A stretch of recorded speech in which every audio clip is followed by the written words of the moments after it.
leenca ajaa'iba ayyee bagattiin sin ga'e xumurattanii maali leenjiin xumuran qabdu hanga maaliitti bilisummaa yookaan wareegamaatti jechuudha.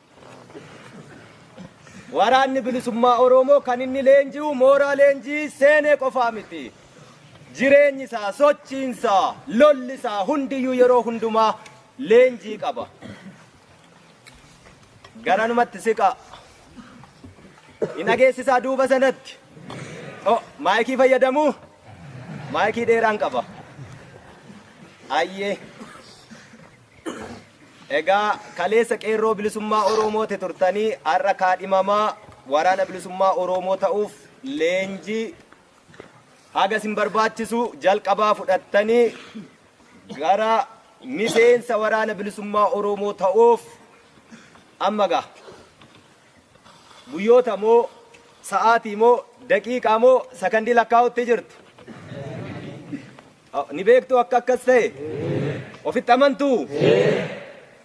Ayyeega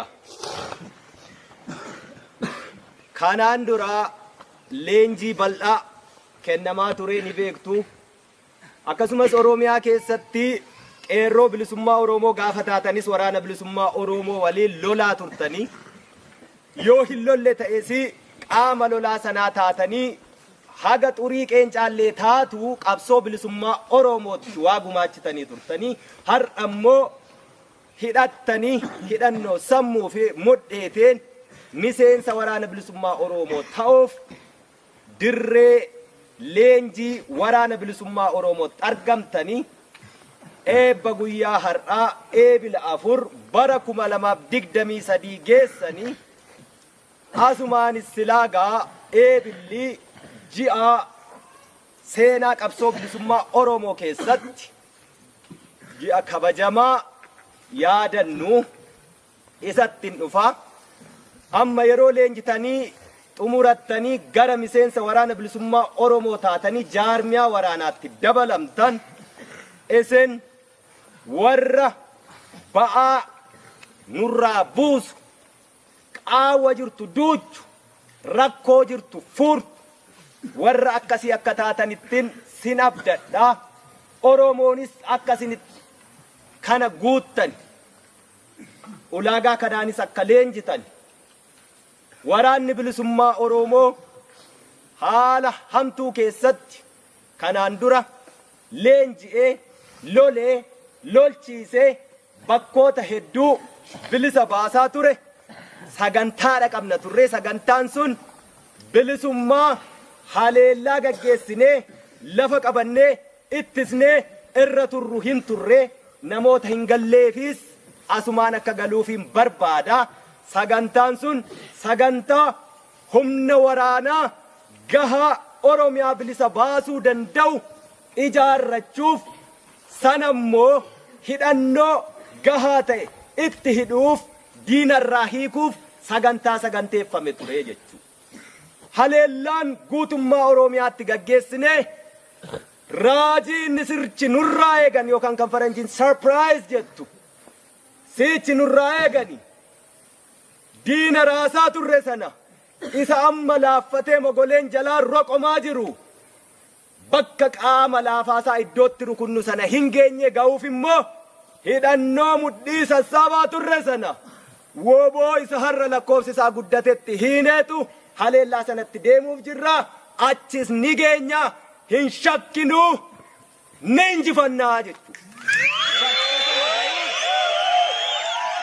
Bakka sana ga'uuf akkatti deemne qabnaa, daandii irra deemne qabnaa, bu'aa bayii baane qabna, waan keessa dabarre qabna. Amma dhiyaanneerra shannuun jechaa turaniyyuu 50 jiraarra. Shannuun jechaa jiraniyyuu 100,000 ta'eerarra. Shannuun jechaa turaniyyuu miiliyoona 5 ta'eerarra. Miiliyoona 50 ta'eerarra.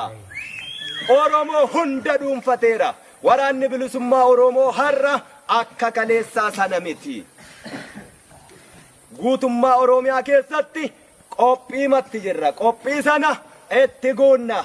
Ati bakka sanatti dhaqxee nama guutu akkasittis hin beeka. Akkasittis of qopheessaa turtan. Akkasittis bobbaatu. Achi booddee inni fagootti kunoo jechaa turan iddootti kunooti jedhan sana bakka qaama laafaa sanatti deemnaa jechuudha. Bakka qaama laafaa sana gaafa rukunne akka har'aa waraana bilisummaa Oromoo lakkoofsaan baay'isuu fi hidhannoo mudhii isaa itti hidhuuf diinarraa waa harcaasaa turree bahaa turre sana hin ta'uu jechuudha. Neettis nasi akkuma jettani achuma iddoo jennettis ni mirmirsinaa jechuudha. Hin shakkiin isa kana. Kanaafuu yeroo weerara gaggeessaa turre Oromiyaa keessa yeroo socho'aa turre hir'inni naamusaa kan Oromiyaa keessatti dargaggoon Oromoo baratee barnoota carraasaan arganne sanuu baratee immoo darbee hojiitti hin arganne barachuu miti baratee hojiitti argachuu miti jiraachuun Oromiyaa keessatti lafa rakkoo ta'etti dargaggoon Oromiyaa keessatti abdiin sabaa hegereen biyyaa gaachanni Oromiyaa mootummaa dhufaa darbaa impaayera Itoophiyaa tiksan biratti yaaddoo ta'ee yaaddoo sanaan immoo adamfamee jiraachuun baay'ee itti ulfaate sun bakka hedduutti jireenya dhabuurraa ganama bahee dalagatee galgala galuun deebi'ee hin jirtu waan ta'eef daandii irra taa'aa ture. Dhagaa baxxee tokkorra ganama baatanii teessanii guyyaa guutuu rifeensa micciiraa ooltanii lafti bari'ee namaan halkanaa'e namaan bari'u. Kanaafuu mootummaa biyya abbaa qabduu mootummaa ilmaan sabaa waan hin taaneef dargaggoon hegeree biyyaa yeroo doomu yeroo jal'atu jal'ina sanatti doomina sanatti hanqina sanatti oofaa turanii sun immoo dhaloota wallaalaa duudaa gaaffii mirga isaa gaafachuu hin dandeenye mirgaaf dirqamas adda baasee hin beekne dhaloota akkasii dhalchanii aangoo barcuma siyaasaa irra bara baraan jiraachuuf waan kana tolfameef dargaggoon akkasii lafti bari'ee hin halkanoofnee fi halkanaa'ee hin bariinee fi sun soosii silaa jimaa tamboo haraqee amma immoo darbeeyyuu yaaddessaa katee Oromiyaa keessatti kan takkaa seenaa Oromoo keessattuu aadaa safuu fi duudhaa Oromoo keessattuu argameen beekne hashiishii sadarkaa boroo mana duubaa ofiitti biqilfachuutti dargaggeessa ga'e. Dargaggeessi akkasii yeroo sochoone bakkoota adda addaatti tarkaanfiin fudhatamu mootummaan laafaa roqomaan milishaansaa poolisiinsaa waraannisaa qawwee bakka adda addaatti harcaasu qawween Oromiyaa keessatti yaaddoo akka taatuu fi dargaggeessa hojii dhabee dargaggeessa dhiitamee dargaggeessa barnoota dhabee dargaggeessa bayee galuu dadhabee qawween dargaggeessa akkasii harka galaa Oromoon Oromiyaan sabni saboonni cunqurfamoon hedduun ollaa fi Oromiyaa keessa illee jiran rakkoo keessa seenamaa ture kun dhugaa jiruu fi mul'atu. Haala akkasii keessattis laafinoota jijjiraniin waraanni bilisummaa Oromoos bakkuma adda addaatti mooraa leenjii adda addaa banuun mooraaleen leenjii banaman silaa yoo dandeettii namaa gabbisuu ta'e yoo hidhannoo fi sammuutiin gabbisanii baasuu ta'e gabrummaa qolichuuf yoo ta'e bareedaa ture. Kana ta'uu hanqachuu seenaa waraana lixaa dhiyoo kanaatiin kan beekamu lafatti qulqullaa'ee leenji'ee ba'u sirnaan dafqa uka keessaa cobsee beela'ee dheebotee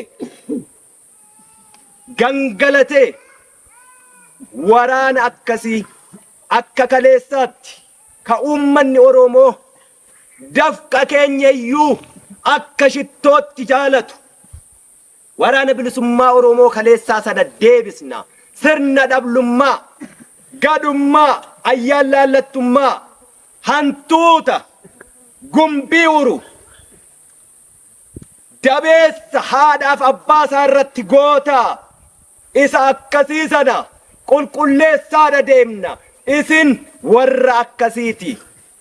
Warra kaleessa biyya keessatti bakka adda addaatti Oromoon gumbii isaa onsee, kiisii isaa onsee, ilmaan isaa hagarsee osoo nu leenjisuuti deebi'ee Oromoo irratti rakkoo uume.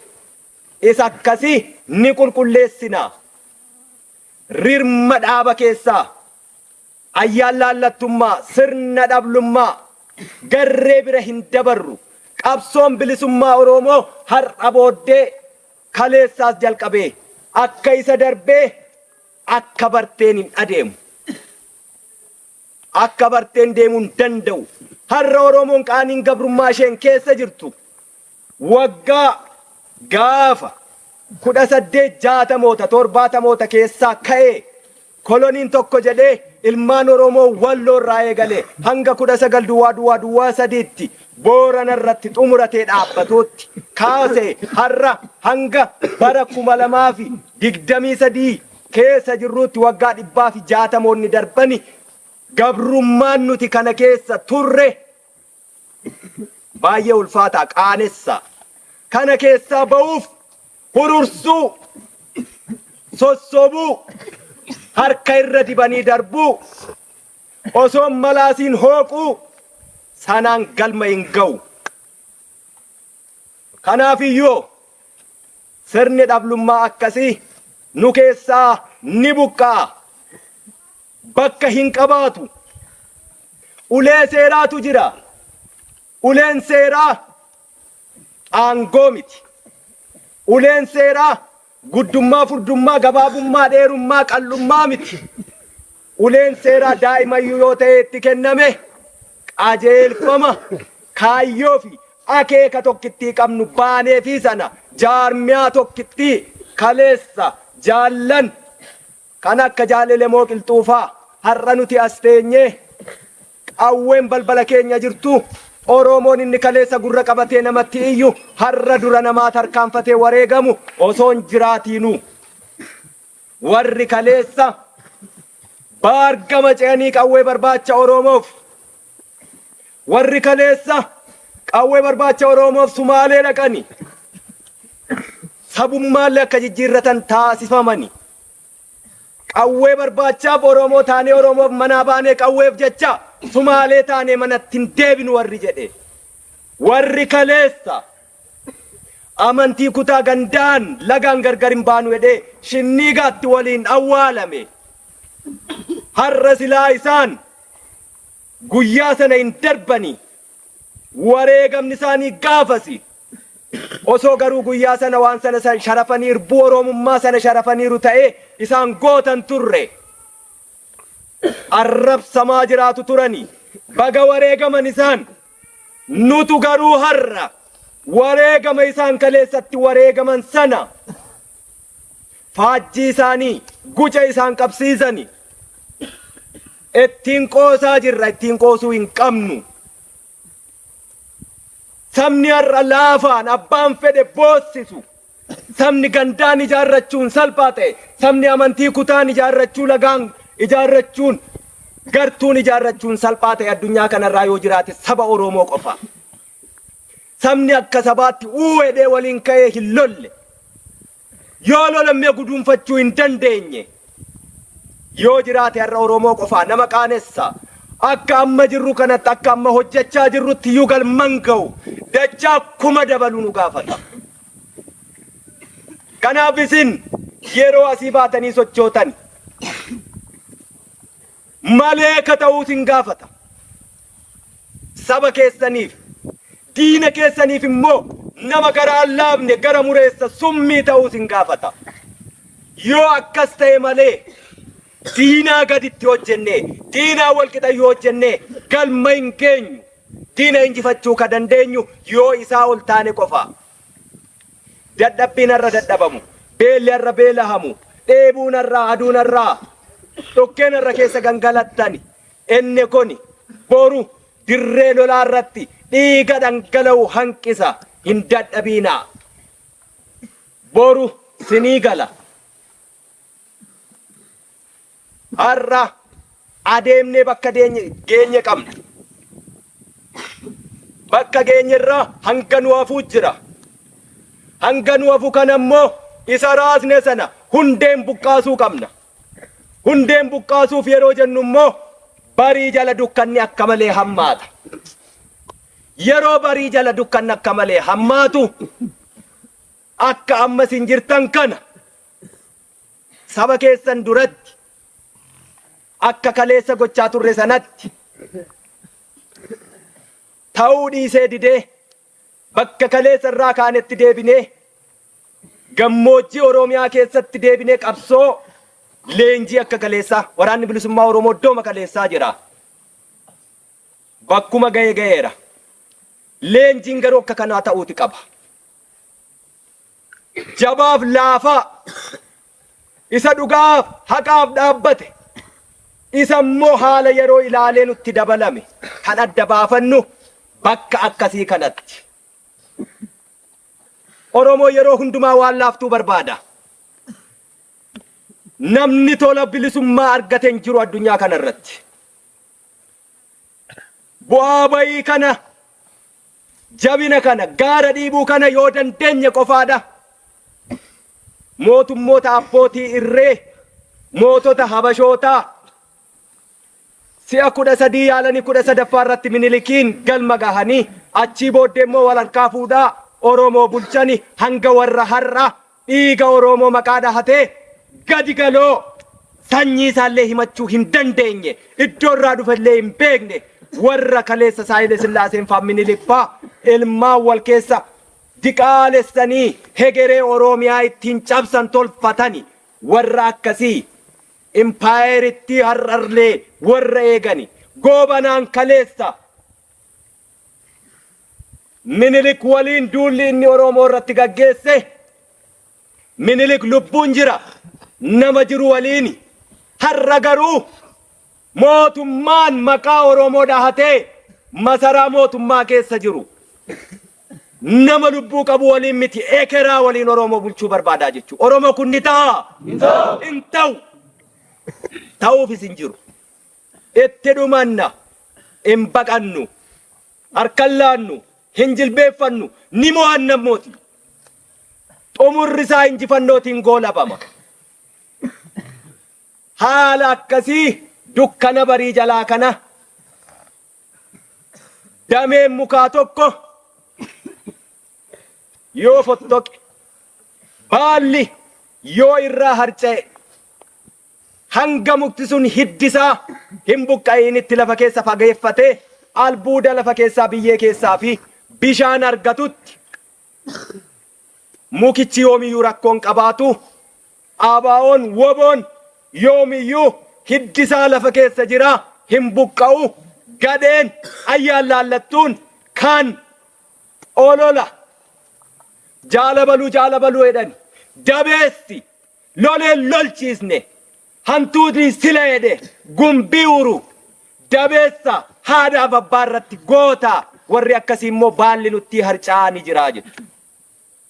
Baalli nutti harca'u akkasii kuni magariisummaa gaafa hundee mukaa jirma guddicha isa hiddisaa lafatti ejjerra jiru bareedinaa ayyaana surraa midhaagina sana qabu sana dhaba ni gogaa biyyee ta'aa jechuudha. Isa akkasii ayyaan laallata akkasii ni sirreessina. Akka kaleessa walii hooqanii walii hooqsanii walii mooqanii darbuun hin jiru. Oromoon kan baate waraanni bilisummaa Oromoo gaachanni irreen saba kanaa gandaaf hin baane, lagaaf hin baane, amantii kutaaf hin baane, Oromoof Oromiyaaf baane. Haga ejjenni miila keenya deemee Oromiyaa irra socho'uu danda'u yoo dadhabina mataa keenyaa fi taleessummaa keenyaan hanqanne malee wanti nu daangessu humni diinaa tokkoyyuu hin jiru. Samiin golboobee nurra jiru kun, dacheen isamtee irra deemnu kun yoomiyyuu nuuf lafti itti daangeffamnu hin jiru. Samiitu gaaddisa keenya, dachee kanatti ejjennaa keenya, lafa barbaanne ni keenya. Har'a Oromoo yeroo waa laaftuu fedha isiniin jedha. Oromoo nagaa ni jaallata. Oromoo jechuun nagaa jechuudha. Ummata qabbanaa, tasgabbaaha, saba waan nama hin barbaanne kan saayyuu guutee dhangala'ee irraa hafee namaaf kennu. Uummanni akkasii kun silaa ollaa hamtuu, ollaa gadhee. Sabni guddichi kun, sabni waa'ee isaa jaarraa 16 haasofnu. Har'a nuti waa'ee jaarraa 16 haasofnu nurra hin jiru. Nuti hafuura jaarraa 16 sanaa ta'uyyuu hin dandeenyu. Ummatichi boonaan suni kan kaleessa saba hammasaa hin geenyeen gabroomeedhan. Qaaniin gabrummaa nuti keessa jirru baay'ee ulfaata. Sabni akkasii kuni har'aa ummati kaleessa fardaaf gaachanaan lole, eeboon lole. Har'a jaarraa 21ffaa keessa bara addunyaan dachee irra jiraachuunuu jibbamee dhalli namaa gara samiitti ol, hawwaattasii ol, ji'a Maarsiifaa irra jiraachuuf yeroo jirutti nuti namummaa gaafachaa jirra. Garuu gangalannee itti duunee itti dhiignee galmaan ga'uuf gabrummaa caalaa rakkoo gabrummaan qabdutu nu dadhabsiisa.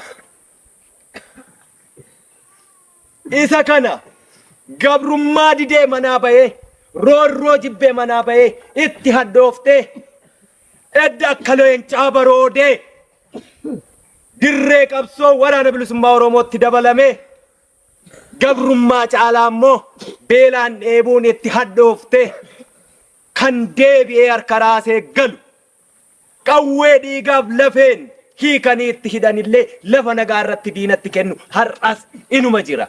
Inni akkasii immoo deeggaraa hedduu qaba. Namni bu'aa bayii deemu, namni gudeesha jirma guddaa baatu deeggaraan qabu. Nama akkasii jirma guddaa baatee gatantarutti gadee quba qabutu caala. Gadeen garuu ollaa ummataa keessa taa'ee haada hiyyeessaaf dhiiga boossisu deeggaraa baay'ee qaba. Sababiinsaa laaftuu waan laaftuu dalaguun hin ulfaatu waan ta'eef. Ummanni Oromoo qaanii akkasii keessa jira har'a. Madaa kana waraana wal'aanu isa akka kaleessaa fooliin dafqasaatiiyyuu urgaa'u. Mana namaatti gorree nyaannu, koddaan qabnu, eeleen qabnu, galaa dugdarraan qabnu, garuu hagabuun dhoollu. Yoo hidhannee daandii irra yaanu ni miidhagna. Yoo hidhannee daandii Oromoon irra jiru irra dabarru shamarran Oromootu, jaarsa jaartiitu, daa'ima kichuutu nu waliin fiiga abaa'oo jechaa ni miidhagna, ni hawwatamna. Surraa sana kan nurraa balleessuu jiru gadee mandara keessaa nutti dabalame sana suni hiddaan ni buqqaanu keessaa bakka hin qabu nu keessatti. Kanaafuu qaawwa sana kan duuchinu akka kanaan sirna gooneetu waan Oromoo gitu, waan Oromoof malu, imimmaan saba kanaa kan qoorsu waraana akkasii inni akkasiin dhaabbatu gahaa immoo Oromoof mootummaa abbaa irree roqomte guutummaa Oromiyaa keessatti miti kan lollu. Bakka qaamina dhaafina isaa natu beeka sittin hima iddoo naqii tumadhu siin jedhetti dhaqii dhukaasii jechuu ni goona. Nan amana biddeen nama quubsu eelee irratti beeku. Yeroo bira geenyu soonsa iddoo ittitu beekta. Leenca bakka cabsitu beekta. Kodhollee diidaa miti. Mootummoonni abbaa irree Habashaa Oromoo akkitti isaan beekani Oromooni saree dullatti. Callistee duttu bakka ciistee yunkaane baaduu qadaadarraa buqqisanii yoo biraa deemanillee ol jettee suunfachuu hin dandeenye akkasitti nu beekaa jechuudha. Dhugaa. Ni ajajna mootummaa teenyeetuma. Hiiki gadhiisi ammansi cabsa ammansi ajjeesa arraba keenya keessatti dhumata yoo ta'uu baatte immoo yoo garmalee aarre ni boonya. Ammanuma kunin taatu Oromiyaa keessatti kana booddee taas hin jirtu. Teenyee miti kana ajaju akka leencaa sanatti qarxamtamtam gooneetu cabsinaa jechuudha. Akka soonsaa sanatti xumurratti itti hiddina summii sana diinaaf summi saba kee malee kan siin jedhu isa kanaa jira. Sabni Oromoo guddichi kuni har'a bosonni isaa, lageen isaa, gaarreen isaa, dacheen isaa kumaatama, kuma kurnaan, kuma dhibbootaan itti leenjisuutu danda'ama. Laafina akka sabaatti qabnurraatii ka'ee biyya xiqqishuu tokko isa har'aayyuu miti. Isaan ga 2018tti turame miyyuu miti. Isa durayyuu gara Eertiraa faa dhaqee leenji'aa ture Oromoon. Silaa Oromootu saba guddaa ture. Saboota xixiqqoo akkasii qabsoo tolchaafii ture. Hidhachiisee bobbaasa ture. Saba xiqqootu gurmuu jabaa waan qabduuf, walageettii waan qabduuf, elaaf elaamee waan bultuuf sanuu saba sagal Oromoon saba tokko. Saboota cunqurfamaa of keessaa qaba. Maao, Koomoo, Masangoo, saboota biroo hedduu. Kan kanarraa hafe saba tokkicha lakkoofsi isaa guddaa, dacheen isaa bal'oo, dinagdeen isaa taadhii badhaatu, nama qaanessaa jechuu. Waggaa 20 sanaa ol immoo qabsoon Oromoo achitti hidhameeyyuu ture. Dhaloota harka duwwaa sanatu hidhaa baase. Har'a sanatu qawwee hidhachuuf dirree jira. Sittiin qawwee hidhaa jechuudha. Qawween hidhattu kabajaa qabdi. Oromootti miti. Saba kee haadha kee abbaa keetti miti. Bineensa ajjeefattee hin nyaannettiyyuu qawwee hin qabamtu. Seerri woboo, naamusni woboo akkasi. Woboonis akkasittiin beekama. Inni kaleessaa woboon akkasii sun. Inni fooliin dafqasaatu urgaa'u siin jedhe. Ka Oromoon gabaa keessaa faana fiigu. Otoo mana namaatti hin goriin.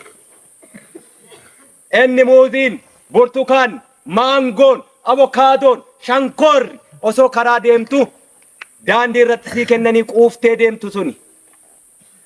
Woboon sun inni deebi'uu barbaadu isa akkasiiti.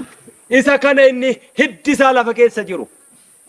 Gadeen sun immoo sitti meera baala sana ni harca'a, biyyee ta'a. Qaawwa sanatti immoo sintu guuta. Achii booddee bakka qaamni laafe suni isa raasaa turre hundeen buqqifnaa jedhu. Ummanni Oromoo mi'aa waraana bilisummaa Oromoo, waraanni bilisummaa Oromoo soogidda lafa keessaa ta'uu ishee bareeramu. Roorroo lagaarraatti dhufaa jirtu.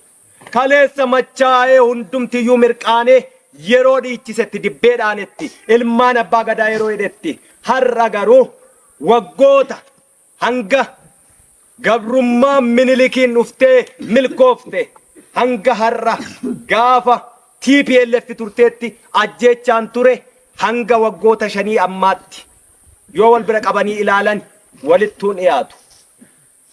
Ilmaan abbaa gadaa kokkolfaa nama qabsiisan golfaa jettan sun warra kanaa jechuudha. Oromoon waraana isaa qabaa akkatti wallaales immoo ni qaba. Dhaamsi ani qabu. Ibiddi yoo sirnaan qaban dukkana keessatti dukkana saaqaa ifatu anga'a. Nyaata ittiin bilchaata. Jireenya namaaf barbaachisa. Ibiddi garuu naamusa ala yoo qabame mana sanayyuu ni guba. Mana keessatti nyaata bilcheessan. Ardii dachee kana ni guba. Waraanni ibidda. Haafa lafaa irraa funaananii olola. Isa jirus isan jirres osoo huuba xiqqoo tokko lafaan kaasiin taa'anii qofaa garuu nama jirma guddaa baatee deemu sana waraanicha jirma gangalchee jirma kuffisee eeyyee waan guddaa nurraa eegu gatantaruun qabnu garuu immoo namni huuba lafaan kaasne taa'ee yeroo quba namatti qabee ibidda sana qabaa wallaalu ibidda sonee akkuma namaaf nyaata bilcheessu sana booddee immoo yoo harkaa ba'e namicha iyyuu gubu sabichas ni gubaa jechuudha. Oromoonis gaachanni isaa irreensaa abdiin isaa ishee kana qofaa. Kana qofaas harkaa qaba. Abdii biraan qabu Oromoon. Hiriyyaan qabu Oromoon. Gargaarsan qabu Oromoon. Ofii isaa qofaa qaba. Qabsoon isaa qabsoo ofitti hirkannooti. Ilmaan isaati waraanni bilisummaa Oromoo urjii miti samiirraa gadi hin roobne. Dhakaa lafarraa funaanamee dhufe miti. Ummanni Oromoos waraana isaa gaachana isaa sana isa wareegama kaffaluufii jiru sana kaayyoo akeeka inni irratti wareegamu sana akka guduunfatuuf obsa dandahuu eesaa weellisaan Oromoo sagal dhokse sagal obse sagal gorse jedhe sana warqii morma isaarraa sana cirracha gatii hin qabne akkan taasisnetti ummanni Oromoos waraana bilisummaa Oromoo haafa huuba yoo waraqaa adii guddaa asitti maxxansan waraqaa adii guddaa sanarra immoo dhoqqeen xiqqoon tokko halaala irraallee mul'anne jiraatte Oromoo maal argita yoodhani waraqaa guddaa bal'aa abdii hegeree irratti barreessan jechuurra barbaadee dhoqqee xiqqoo tokko keessaa baasu osoo hin taane waraqicha adii jira. Dhoqqitti immoo dhoksaan irraa haxaa'u qulqulleessu. Ilmaan isaati roorroon manaa baase gabrummaan manaa baase sana yoo danda'ee qabate hegeree bareedaa qabna. Waraanni bilisummaa Oromoos cinaa'ee hinjiraanee beela'ee dheebote har'a sadarkaa sanarrayyuu hin jiru. Galanni kan uummata Oromoo bal'aa dachee Oromiyaa irra jiru haa ta'u. Akkasittiin saba isaa gabrummaa jalaa baasuuf malee isan sila dubbadhe sana gadee sana ayyaan laallataa sana akka bartee sana gabbayee saba irratti goobuu isa manatti nyaatee hin beekne saba keessatti nyaachuu sabarraa nyaachuu isa sana yoo ta'e kan gabrummaa ni ga'a. Yoo kana ta'uu baate qabsoon bilisummaa Oromoo hegeree hin qabaatu. Itti fufiinsa hin qabaatu. Hin injifatu. Galma hin ga'u. Galma hin ga'u. Keessaaf alaan wal utubee tokko ta'ee amma qulqullaahaa xannachi nu keessaa bahaa dhufeera. Dhugaan kan eenyuuti? Eenyutu daandii dhugaarra dhaabbataa? Wal calalee galeera.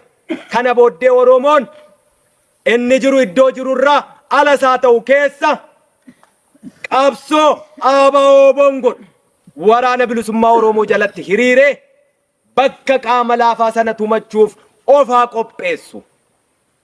Yoo kana hin taane gabrummaan nu keessa jirru hiriyyaan qabdu hin goolabamtu ammoo dhiiguun nurraa dhaabbattu.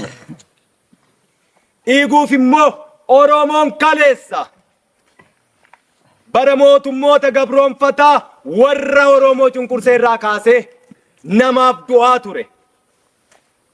Biyya Eertiraatti lafeen Oromoo dhangala'e Oromoo lafeen Oromoo cabee dhiigni Oromoo dhangalee warri Eertiraa gaafa bilisa ba'e lafee Oromoo sassaabeetu gube. Erga bilisa baanee midhaan ooyiruu lafa keenya irraa oomishnu lafee Oromooti irra jira. Ilmaan keenya sana nyaattee guddachuun qabdu hedheetu gube. Seenaa qoradhaa. Erga bilisa baanis Oromoon dhaqee Eertiraa loleera. Lafeensaa marsaa lammaffaaf achi keessatti cabe. Itoophiyaa manni maqaa dhaates hin fayyanne. Oromoof immoo duruu bu'aan qabu. Lafeensaa achitti cabe kuma dhibbootaan galatoomallee namni ittiin jedhen jiru. Galatayyuun arganne. Dhiigni isaa dhangalee dhiiga saree ta'eeti hafe. Sareen irra gatii qabdi. Abbaa guddiseef qe'ee eegdi. Achitti aansee Tigraay keessatti akka baala harca'e akka loonii dachaafame jechuutti marfame.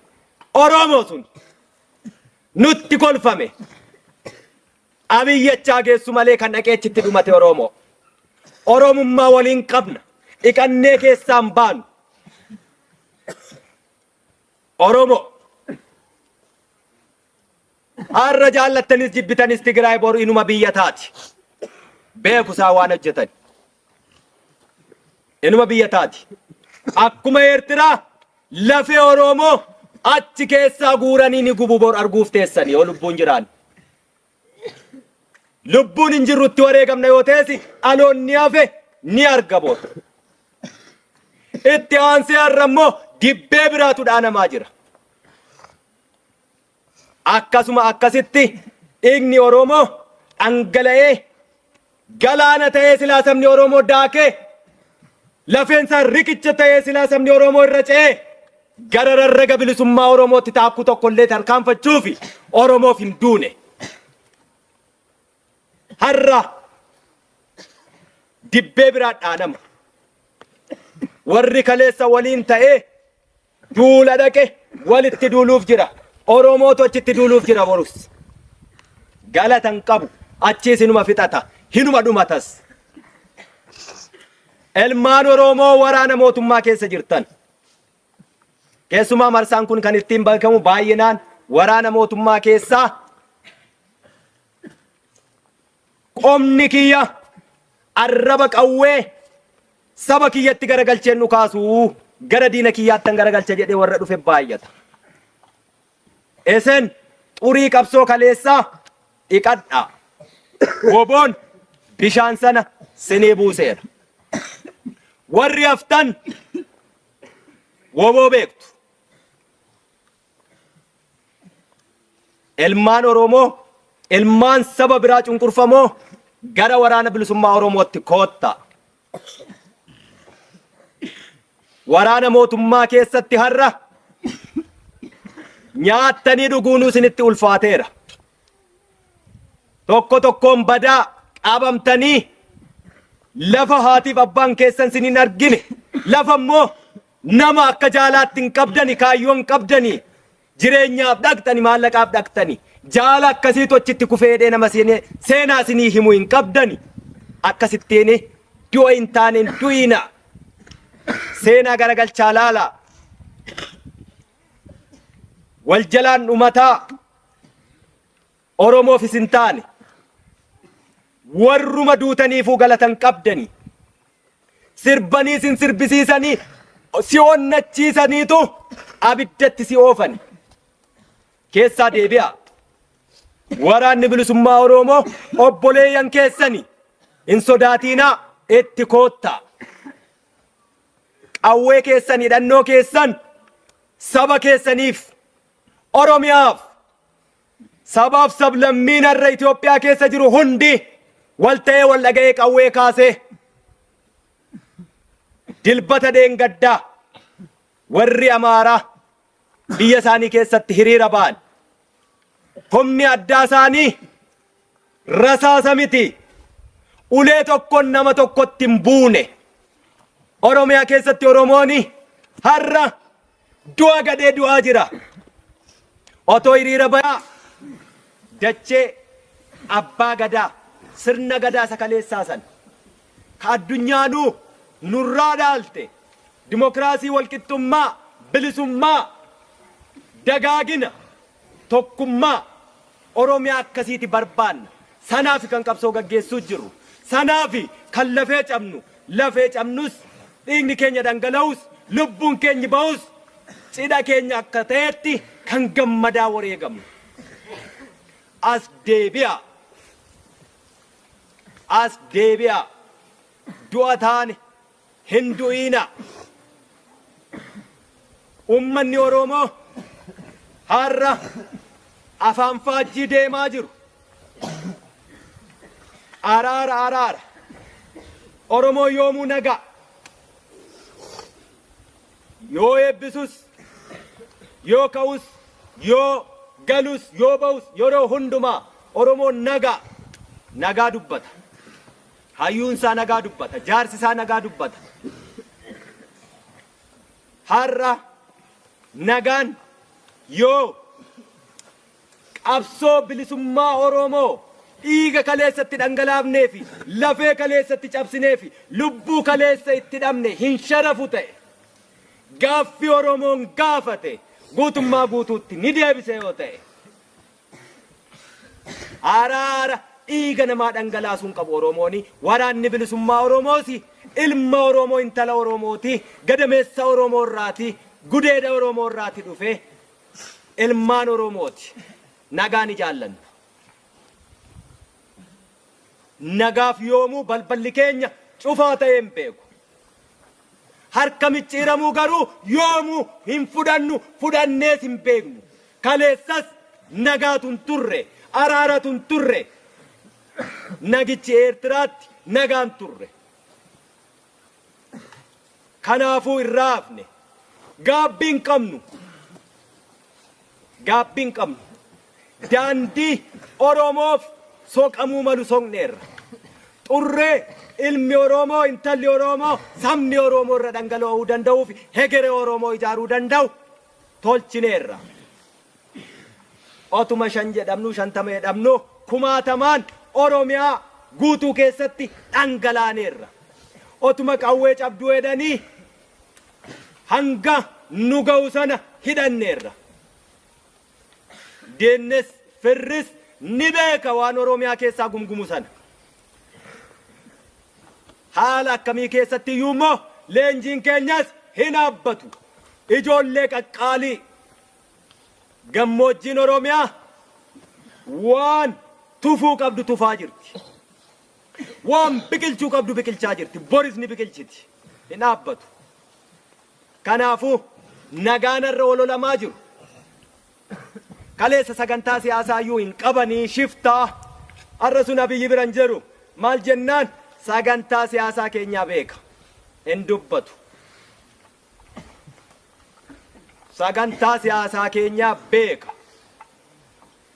woboon isa irbuu sharafe miti woboon isa har'a eebila ji'a gaafa shinniigaatti jaallan hoggantoonni abaa'oo yeroo sana qondaalonni waraanaa wareegamanii sana sanan sharafne alaabaansaa sanuma heerrisaa seerrisaa sagantaan siyaasaasaa naamusnisaa kaayyoonsaa isuma sana akeeknisaas isuma sana kan irraa harca'e kaleessas jira har'allee jira sun ammoo hiddi sun hangam buqqaanetti baalli nurraa harca'e ofumaati simboo dhaba ayyaana dhaba surraa sana dhaba magariisummaa sana dhaba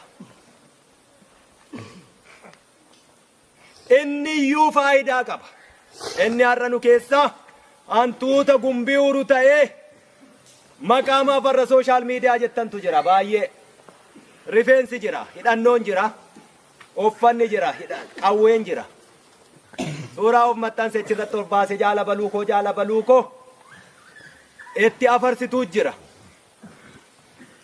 itti afarsaniitu yeroo bakka silaa dhiirummaan jirtu sana ga'anii hanqatummoo akkuma malee yoo ol nama baasani yeroo nama jalaa goran immoo kufaatii isaatu gadhee garmalee ol nama dhiibanii achirraa kaatan jennaan kufaatii isaa garmalee gadhee ta'a.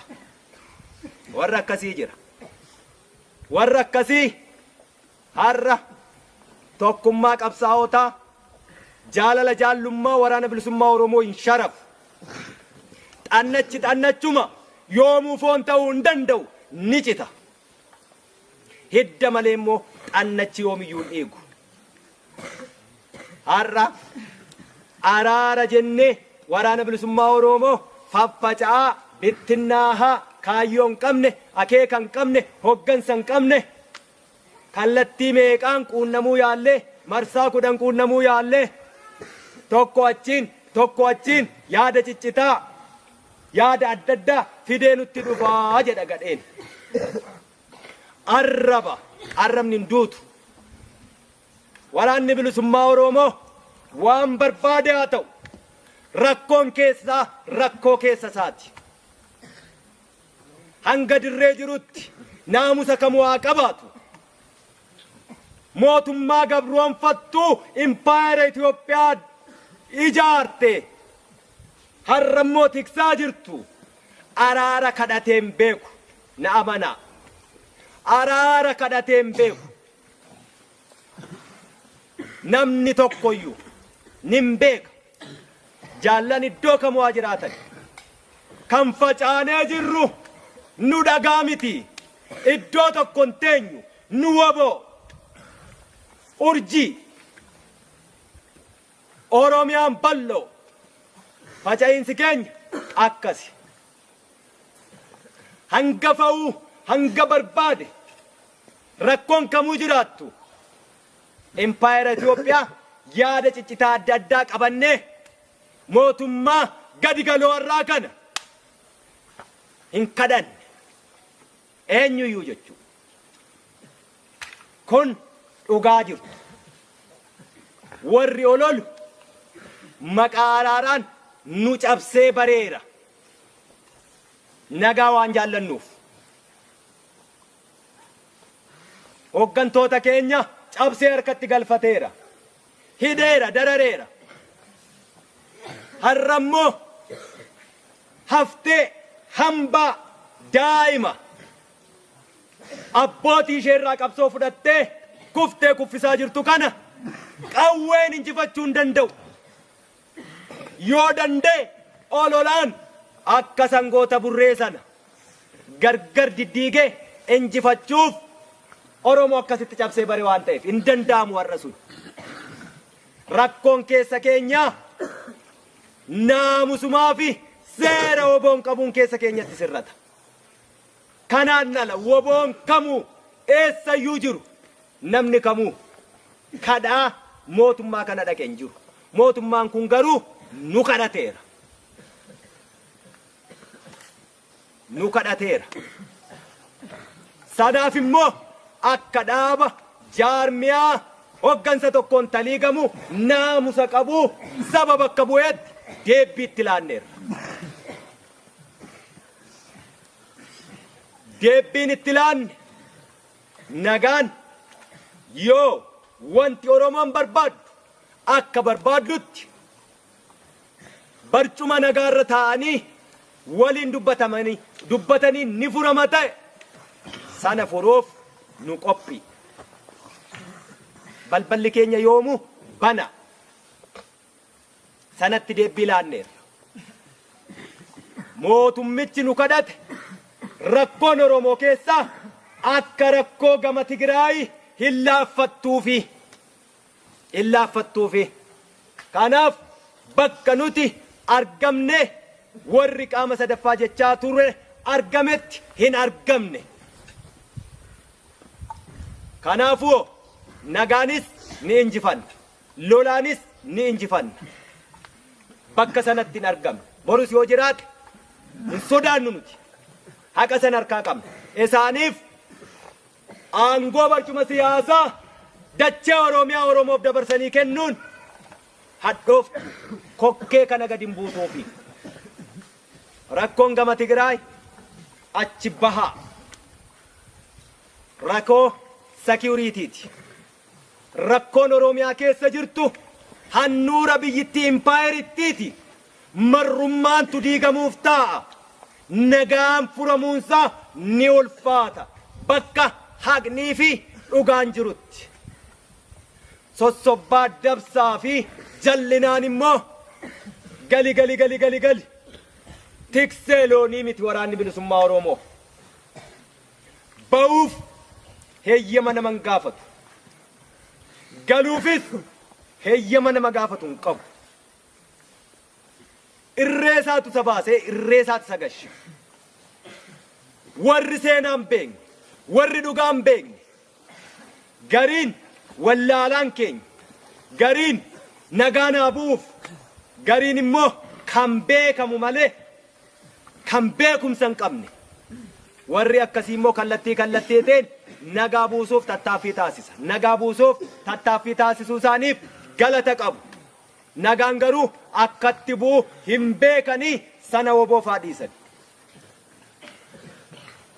Kanaafuu nagaatiin Oromoon rakkoo ishee furachuun ni fakkaata yoo ta'e sodaan qabnu hin fakkaatu immoo lolarraa duuban jennu ni xumurra ni injifanna ni guduunfinaa jedhu.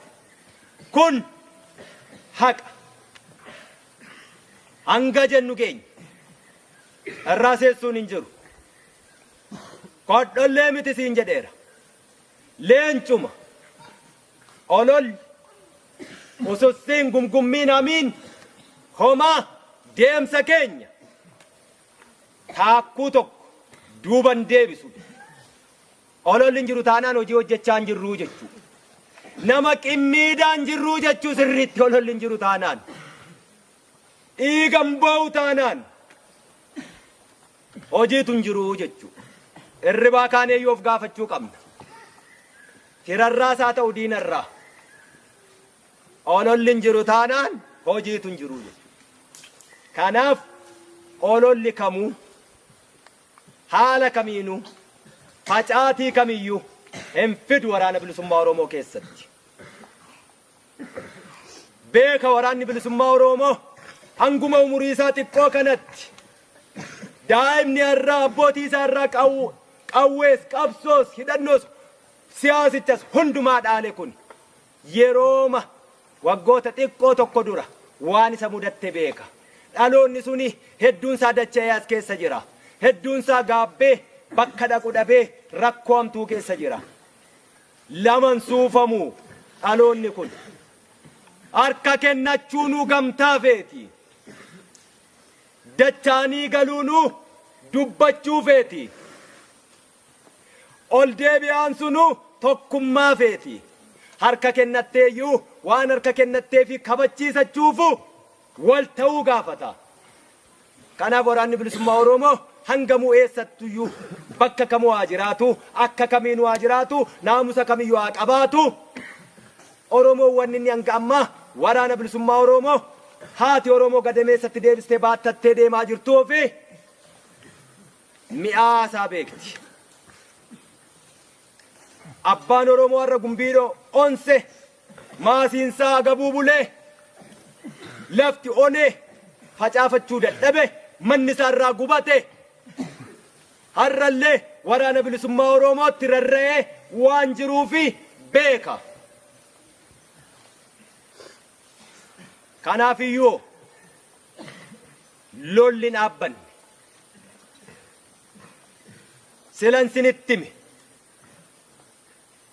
tuttumataa turre sochoosaa turre amma isin qawween ani eeboo kootiin waraanuuf deemnaa jechuudha. Hubattanii waraanuuf deemna. Kanaaf waan laaftuu hin eegin. Diinarraa immoo titiisarraa immoo damman eegin. Kanaaf itti cabsinaa jechuudha. Itti cabsinaa. Akkasiin galma ga'a. Oromoon abbootiin keenya kaleessaa warri seenaa beeku gabrummaa waan isaan goote warri beeku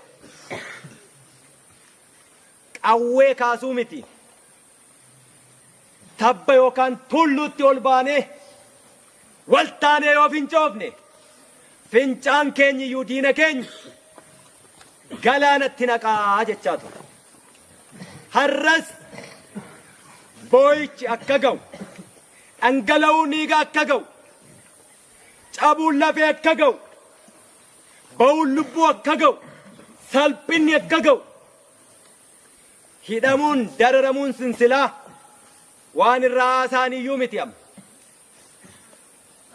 inni waan irraa haasofnu miti qaanii akkasii kana keessaa ba'uuf goblaa waraana bilisummaa Oromoo jalatti waamicha waraana bilisummaa Oromoo jalatti akkuma kaleessaa inni harka duwwaa fincile dhagaa darbate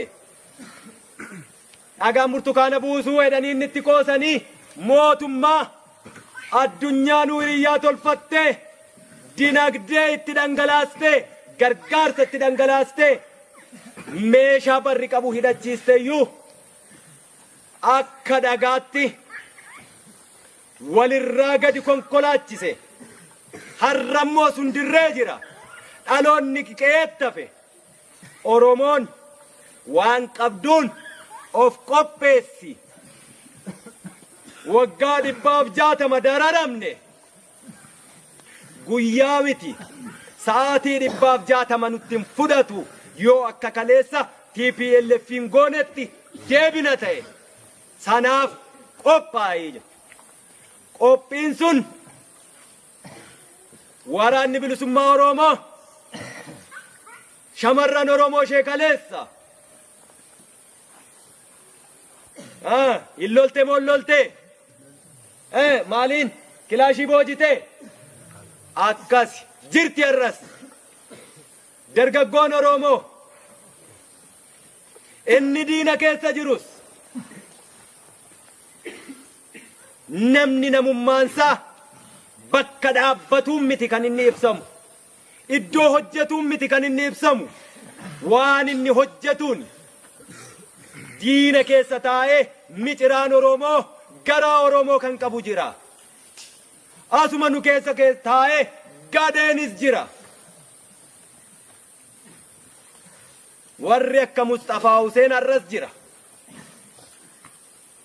of qopheessa dukkanni barii jalaa kuni waa hima iyya lukkuuf korrisa weennii qofaa waca simbiraa qofaa eegaa jiraa jechuudha. Inni kun immoo Oromiyaa keessatti ta'uuf mallattoon isaa ni mul'ata guyyaa isaa qofaa eegaa. Harreen alaakte dhagaan daraare.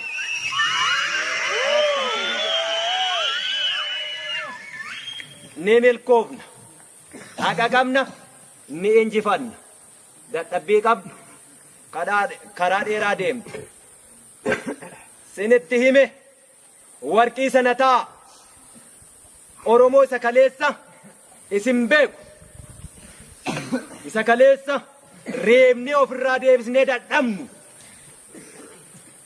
isa akkasiitu sin eegaa jira akkasittis sin eegaa jira.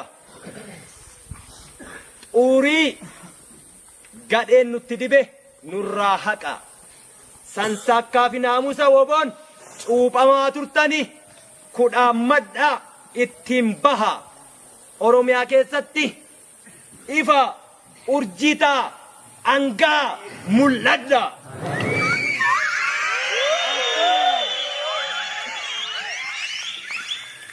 Namni fuullisaa maal kajeelee jechuu barbaadaa jira. Aha jaaldaandiin nu eeyyama taanaan ani waa kajeelee woboon.